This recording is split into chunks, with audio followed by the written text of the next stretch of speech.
Hello friend, exam में trick YouTube channel में आपका स्वागत है। साइंस विज्ञान का कक्षा 7 का यह पार्ट 2 है। प्राणियों में पोषण एनसीईआरटी का टोटल आपका हमने यह नोट्स बनाया है, तो आप एक एक पॉइंट को देखिए और सीटेट में अच्छे नंबर से प्राप्त कीजिए। तो सबसे पहला है आपका भोजन प्रकाश संश्लेषण द्वारा स्वयं बना सकते हैं। और अगला है आपका पॉइंट प्राणी, जो प्राणी है जंतु भोजन प्रकाश संश्लेषण द्वारा नहीं बना पाता है। ठीक है, तो यह भोजन आपको जो हम लोग हैं वह प्रकाश संश्लेषण द्वारा नहीं बनाते हैं और यह बना लेते हैं। जो पेड़ पौधे होते हैं वह प्रकाश संश्लेषण द्वारा स्वयं बना लेते हैं। ठीक है, अगला है कि खाद्य पदार्थ दो का सरल पदार्थ में परिवर्तन। जो खाद्य पदार्थ होता है वह सरल में परिवर्तन या टूटना विखंडन, उसी प्रक्रम को पाचन कहते हैं। ठीक है, अगला है मधुमक्खी। मधुमक्खी का यह क्लास 6 में हमने बताया था कि यह मकरंद, जिसको नेक्टर भी कहा जाता है, तो मधुमक्खी एवं मरमर पक्षी जो हैमिंग बर्ड होते हैं पौधों का मकरंद चूसते हैं। ठीक है, और यह इंपॉर्टेंट है, आपका सीटेट लेवल से पूछा गया प्रश्न था कि स्टारफिश जो मछली है वह तारा मछली जिसको कहते हैं, वह कैल्शियम कार्बोनेट के कठोर कवच वाले जंतुओं को आहार करती है। ठीक है, और कवच खोलने के बाद यह अपने मुख से अपना अमाशय बाहर निकालती है और तथा जंतुओं के कोमल भाग को, किस भाग को खाती है, तो कोमल भागों को खाती है, जिसमें अमाशय जो पेट होता है वो वापस शरीर में चला जाता है, आहार धीरे धीरे पचता है। ठीक है, अगला है कि आपका दिया हुआ है यहाँ पे हमने यह देखिए, यहाँ पे हमने मानव जो भी होता है, मानव का क्या क्या होता है वह इस चित्र में दिखाया गया है। तो देखिए, मुख, जो मुख है गुहिका, वह मानव का सबसे अंतर्ग्रहणी होता है। उसके बाद होता है लार। ठीक है, लार ग्रंथि, फिर जाता है ग्रासिका में, फिर होता है क्या, यकृत, फिर पित्ताशय। इसके इधर देखिए अमाशय, अमाशय है, अग्नाशय है, क्षुद्रांत है, बृहदांत है, मलाशय है, गुदा है। ठीक है, आप इसको एक बार बहुत ही अच्छे तरीके से फिगर को देखिए। ठीक है, चलिए अगला है आपका नोट्स। तो मुख मुख मुख गुहिका से प्रारंभ होकर गुदा तक जाती है। सबसे पहला है मुख, उसके बाद है ग्रास नली या इसी को ग्रासिका भी कहते हैं, अमाशय। उसके बाद आता है, उसके बाद छोटी आंत जिसको क्षुद्रांत कहते हैं, बृहदांत कहते हैं, बड़ी आंत, और उसके बाद होता है मलाशय अथवा गुदा। ठीक है, और अगला है क्या, लाला, जिसको लार ग्रंथि भी कहते हैं, यकृत अग्नाशय पाचक रस स्रावित करती है। ठीक है, तो यह हो गया आपका पॉइंट। और यह एक लास्ट पॉइंट है आहार, जो आहार को शरीर के अंदर लेने की क्रिया को अंतर्ग्रहणी कहते हैं। ठीक है, अंतग्रहण। ठीक है, चलिए अब क्या है, तो दांत, दांत के कैसे से किस तरह से होता है दांत का प्रकार। ठीक है, तो सबसे पहला होता है क्या, क्रीदंत। ठीक है, क्रीदंक जो काटता छाटता है उसको क्रीदंक। उसके बाद रदनंक किसको कहते हैं, रद बुद्ध कर देता है और आगे लाके उसको क्या कर देता है, चबा देते हैं। इसका मेन ट्रिक क्या हो गया कि क्रीदंत, क्रीदंत मीन्स काटना छाटना, कृदंत काट के रद्बुद करके उसके बाद आगे लाके क्या कर देंगे, चबा देंगे। तो यही है आपका आगे से पीछे की ओर। ठीक है, सबसे पहला है कृदंत, रदनक, आग्रचक, उसके बाद है चवर्णक। ठीक है, चलिए यही आपका पॉइंट दिया हुआ था और यह पूछा गया था सीटेट में कि आपको दांतों के आगे से पीछे की ओर। तो हमने क्या बताया, कृदंत। कृदंत मीन्स क्या बताएं, काट छाट के रद्बुद करके उसके बाद आगे लाके क्या कर देना है, चबा जाना है। ठीक है, और जीभ है क्या है, मांसल, मांसल पेशियाँ। जीभ क्या है, तो मांसल पेशियाँ।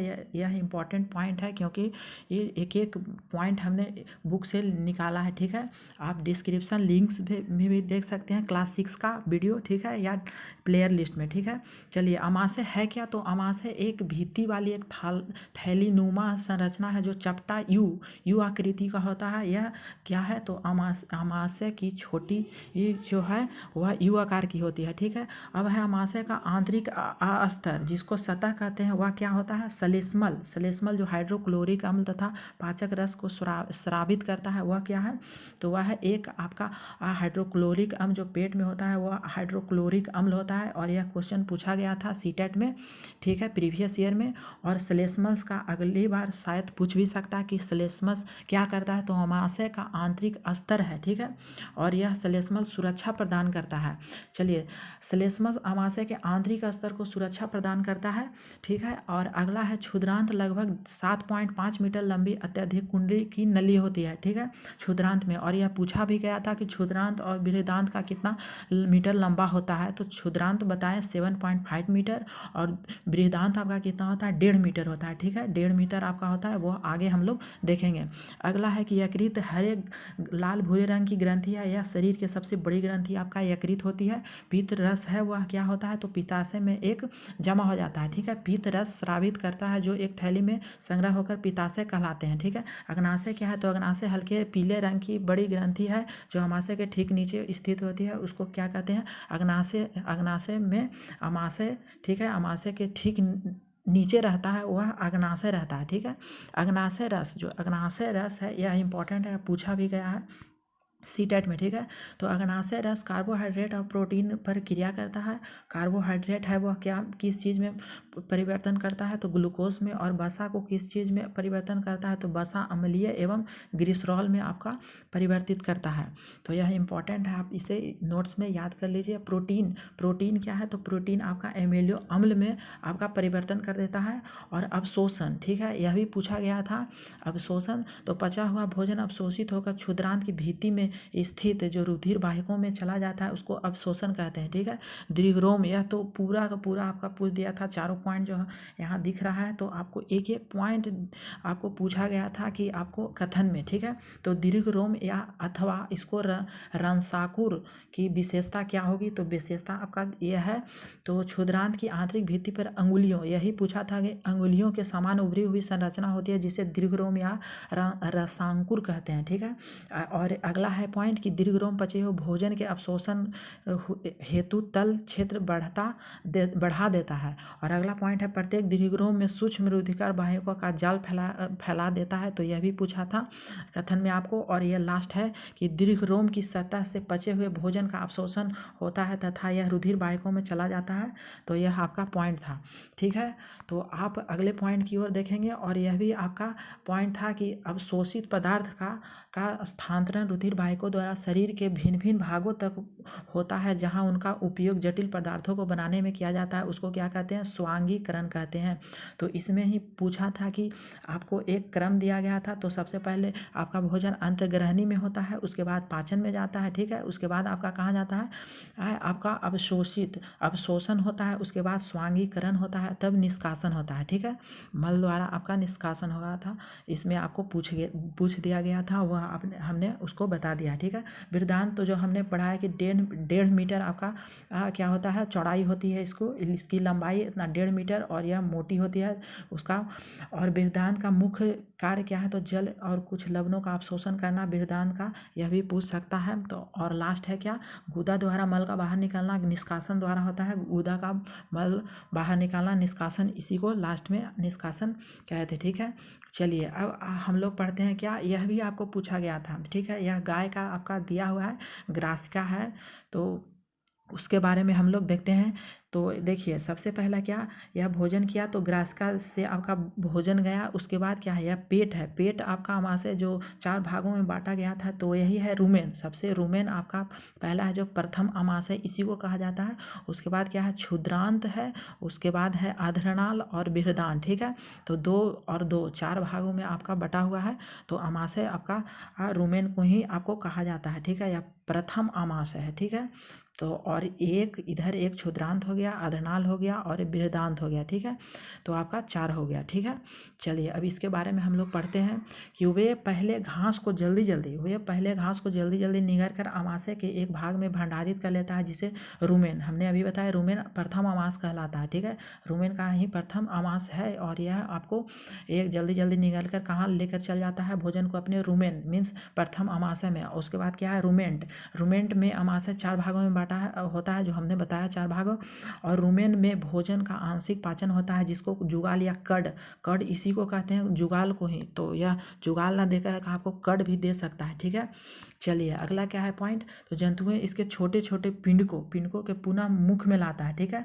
मुख में लाने के बाद इसको चबाता रहता है, जिसे रोमंथी, आपने जानवरों को देखा होगा कि आपका मुंह चलाते होते रहता है, तो उसको ही कहते हैं जुगाली या कड, इसी को हमने पहले बताया। रोमंथी, रुमिनेंट, रुमिनंथी या जुगाली या कड, सभी इसी का नाम है, ठीक है। तो चलिए अगला क्या है, तो घास में यह पूछा गया था आपको सीटेट में प्रश्न कि घास में सुल्लीलोज जो आपका सेलुलोज है प्रचुरता है, जो एक प्रकार का कार्बोहाइड्रेट है। ठीक है, सेलुलोज आपका कार्बोहाइड्रेट है और बहुत से जंतु और मानव इसको सेलुलोज का पाचन नहीं कर पाते हैं। तो इसी को क्या है, यह सेलुलोज आपका कार्बोहाइड्रेट है और इसी से क्वेश्चन पूछा गया था। रुमिनेंट में क्षुद्रांत एवं बृहदांत, जो हमने बताया था अभी आपको कि रुमिनेंट क्षुद्रांत और बृहदांत के बीच में एक थैलानुमा बड़ी संरचना होती है, वह अर्धनाल कहलाता है। ठीक है, चलिए अब अगला पढ़ेंगे हम लोग क्या, अमीबा के बारे में। ठीक है, तो अमीबा के बारे में थोड़ा सा देख लेते हैं कि केंद्रक किसको कहते हैं। तो केंद्रक आपका यह केंद्रक है पदभाव पादाभाव या कृत्रिम पाँव भी इसको कहते हैं। ठीक है, यह कृत्रिम पाँव भी इसको कहते देते हैं। और अंतर्ग्रहणी जो आपका खाद कणिका होती है, वह अंतर्ग्रहणी जो हरे रंग की है। और खाद्यधानी, देखिए खाद्यधानी भी इसी को कहते हैं। और यह अवशिष्ट बहिक्षेपित अपशिष्ट पदार्थ है। अमीबा जलाशयों में पाए जाने वाला एक कोश के जीव है। ठीक है, अमीबा क्या है, तो जलाशयों में पाए जाने वाला एक कोश के जीव है। और इसका क्या है, अमीबा एक कोशिकाओं में एक कोशिका झिल्ली होती है। यह गोलक संघनन के एक केंद्रक एक कोशिका द्रव में बुलबुले के समान अनेक धानियाँ होती है। तो यह हमने आपको बताया कि ठीक है। अगला है क्या, तो लास्ट है आपका अमीबा नियंत्रित रहती है, वह अपने आकृति को बदलती रहती है। ठीक है, स्थिति अपना अमीबा बदलते रहती है।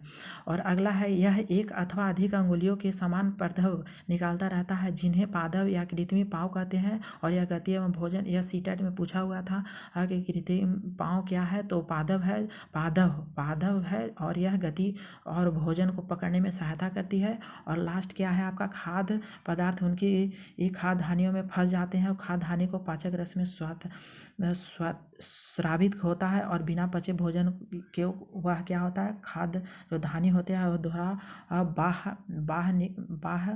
बाह द्वारा निकाल दिया जाता है। तो यह हमने पढ़ लिया आपका यहाँ से। ठीक है, तो आप जल्दी से चैनल को सब्सक्राइब कीजिए और वीडियो को भी लाइक कर दीजिए। Thank you for watching this video.